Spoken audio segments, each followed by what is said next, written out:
शिंदे जोडले गेलेले आहेत। विक्रांत, काय नेमकं मनोज जरांगे यांनी सगळ्या या प्रकरणावर म्हटलेलं आहे?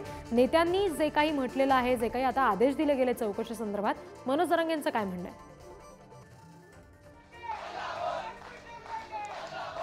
खरं तर सरकारकडून किंवा सत्ताधारी पक्षांकडून मुख्यमंत्री असतील, उपमुख्यमंत्री देवेंद्र फडणवीस, अजित पवार यांच्याकडून अग्रेसिव्हली हा मुद्दा केव्हा मांडला गेला तर परवा ज्यावेळी मनोज जरांगे पाटील यांनी देवेंद्र फडणवीस यांचं नाव घेऊन थेट आरोप केले, सागर बंगल्यावर जाणार असा इशारा दिला आणि त्यानंतर सरकारने आक्रमक होत आपला पवित्रा जो आहे तो आक्रमक केलेला आपण पाहिला। त्यानंतरच्या पत्रकार परिषदेमध्ये मुख्यमंत्री आक्रमक झालेले आपण पाहिले। त्यानंतर ही सगळी सुरुवात झाली। काल मनोज जरांगे पाटील यांनी पुन्हा एकदा आपण मुंबईकडे जाणार नसल्याचं घोषित केलं। आज ते आता गॅलेक्सी रुग्णालयामध्ये काल रात्री दाखल झालेले आहेत। त्यानंतर आज अधिवेशनाच्या सुरुवातीलाच विशेष सत्ताधारी पक्षांकडून विशेषतः भाजपकडून जो आक्रमक पवित्रा घेतला गेला त्या पवित्र्यावर बोलताना मनोज जरांगे पाटील यांनी असं म्हटलं की एसआयटी चौकशी बिलकुल करा, माझी काहीच हरकत नाही, मी एका रुपयाने सुद्धा कोणाच्या हातात सापडणार नाही, मी कोणाकडून काहीही घेतलेलं नाहीये, मला कोणत्याही राजकीय पक्षाने मदत केलेली नाहीये। अगदी त्यांनी महाराष्ट्रातल्या जवळपास सगळ्या पक्षाच्या नेत्यांची नावं घेऊन हे बोलून दाखवलं की यांच्यातल्या कोणीही मला मदत केलेली नाहीये, मला पाठिंबा दर्शवलेला आहे, त्यासाठी मला फोन आले होते, सुरुवातीला काही नेते भेटून गेले, मात्र त्यानंतर माझं कोणत्याही राजकीय पक्षाच्या कोणत्याही नेत्याशी काहीही बोलणं झालेलं नाहीये, कोणीही माझ्या आंदोलनाला मदत केलेली नाहीये आणि एसआयटी चौकशी जर करायची असेल तर ती फक्त माझी होता कामा नये, संपूर्ण प्रकरणाची निष्पक्षपातीपणे एसआयटी चौकशी झाली पाहिजे, त्यामध्ये कोणत्या मंत्र्यांची नावं पुढे येतात हे पाहणं गरजेचं असेल। त्यांनी असं म्हटलं की सर्वात जास्त फोन हे तुमचे असतील असं ते देवेंद्र फडणवीसांविषयी आणि भाजपविषयी बोलताना बोलले।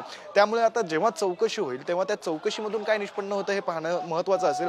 आणखी एक महत्त्वाचा मुद्दा जो मनोज जरांगे पाटील यांनी बोलताना मांडला तो असा की ते म्हणाले की फेस टाइम वर मला जे कॉल आले ते रेकॉर्ड होत नाहीत असं मला माहिती आहे। फेस टाइम हे एक सुविधा आहे जी iOS चे जे मोबाईल असतात, iOS प्लॅटफॉर्म वापरणारे त्यांच्यावर फेस टाइम ही सुविधा असते आणि ते रेकॉर्ड होत नाही असं सर्वसामान्यपणे मानलं जातं। त्याच्यावर मला जे फोन आले ते रेकॉर्ड झाले की नाही माहित नाही, मात्र त्यामध्ये जास्त गंभीर बाबी आहेत असं सुद्धा मनोज जरांगे पाटील यांनी म्हटलं।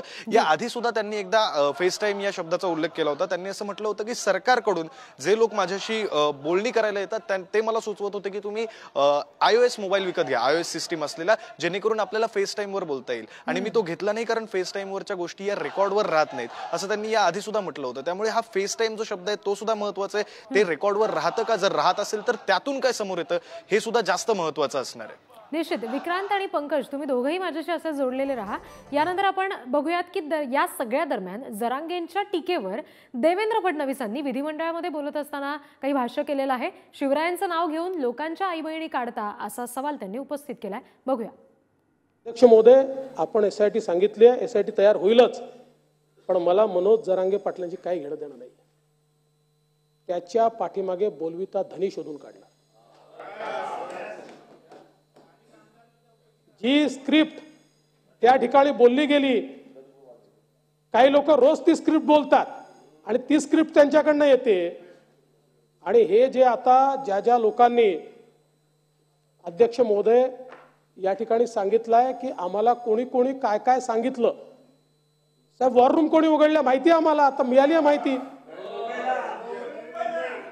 वॉर रूम कुठे कुठे संभाजीनगरला कोणी उघडली, नवी मुंबईला, पुण्याला कोणी उघडली, माहिती आहे आमच्याकडे सगळी। करू, सगळी चौकशी करून हे षडयंत्र बाहेर काढलं जाईल। आपण बघितलं फडणवीसांनी नेमकं काय म्हटलं ते। पुन्हा एकदा आमचे प्रतिनिधी विक्रांत यांच्याकडे आपण जाऊयात। विक्रांत, फडणवीसांचं जे काही बोलणं आहे, जे काही भाष्य ते आपण बघितलं, तर बोलविता धनी कोण हे सातत्यानं फडणवीस बोलताना दिसत आहेत। कुणाकडे तरी त्यांचा रोख असावा असं यातून सूचित होतंय। याबाबत जरांगेंचं नेमकं काय म्हणणं होतं?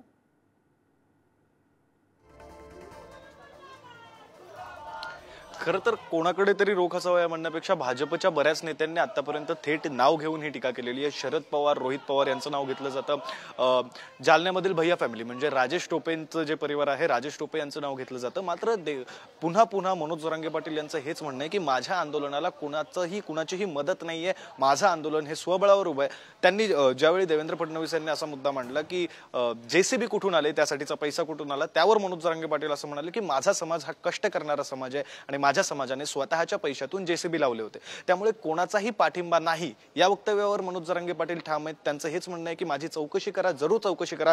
जर आज चौकशीला नेणार असाल तर मी आज सुद्धा चौकशीला यायला तयार आहे. मला लावलेली सलाईन मी माझ्या हातात घेतो आणि चौकशीला येतो. इथपर्यंत मनोज जरांगे पाटील यांनी बोलून दाखवलेले आहे. तर त्यांनी बोलताना आणखी एक जो मुद्दा आक्रमकपणे मांडला, त्यांचं असं म्हणणं आहे की देवेंद्र फडणवीस हे मला मारण्याचा प्रयत्न करतायत. हे ते परवा सुद्धा बोलले होते, आज सुद्धा पत्रकार परिषदेत ते म्हणाले. त्यांचं असं म्हणणं आहे, मनोज जरांगे पाटील असं थेटपणे म्हणालेत की मला अटक करणार असाल तर मला अटक करा, मला तुरुंगामध्ये गोळ्या घातल्या तरी मला फरक पडणार नाही, मला फाशी दिली तरीही मला फरक पडणार नाही, असं मनोज जरांगे पाटील थेटपणे म्हणतायत.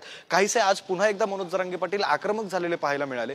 परवाच्या आक्रमकपणानंतर काल ते थोडे बॅकफुटवर आले, अशा प्रकारच्या चर्चा होत्या. मात्र आजच्या पत्रकार परिषदेमध्ये मनोज जरांगे पाटील हे पुन्हा एकदा आक्रमक झालेले आपल्याला पाहायला मिळतात.